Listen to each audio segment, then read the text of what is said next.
राति अधरे आज्ञा पाउंजीर रुणुझुणु शब्द माँ लक्ष्मी सामताणी लक्ष्मी मंदिर पाखे बसी नीलचक्र को गोटे लय अनेइछंती। 11 दिन है प्रभु को जर है नुआ नुआ बाहागर होती 108 गरा जल चतुर्धामूर्ति स्नान कले जे दैतापति माने अणसर पट्टी भितर को भिड़ी नहीं नुआ बाहागर नुआ बहुटा एपर्यंत प्रभु संगे कथबार्ता ही नांती। हठात 7 पाहाच निकटरे गोटे पाउंजीर रुणुझुणु शब्द है।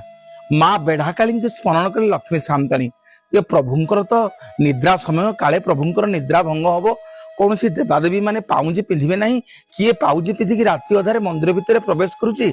माँ बेढ़ाकाली आसिक देखिले तुलसी माता मंदिर भितर को जाउछंती। लक्ष्मी सामताणी क्रोधरे आसिक पहुंची गले तुलसी पाखे कहले तुलसी तुम परा बारण कराइतिला प्रभुंकर अणसर समय तमे मंदिर भितर को जीवनी ना। माँ सामताणी मु आसिनी मन को मन मते महापुरु खोजिछंती मते महापुरु डाकिछंती।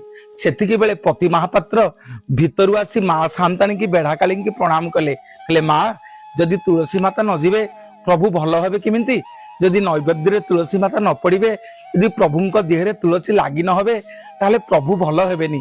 तुलसी परा कथा देइथिले प्रभु तेणु तुलसीर मान रक्षा करिया पई प्रभु आज तुलसी की डाकिछंती।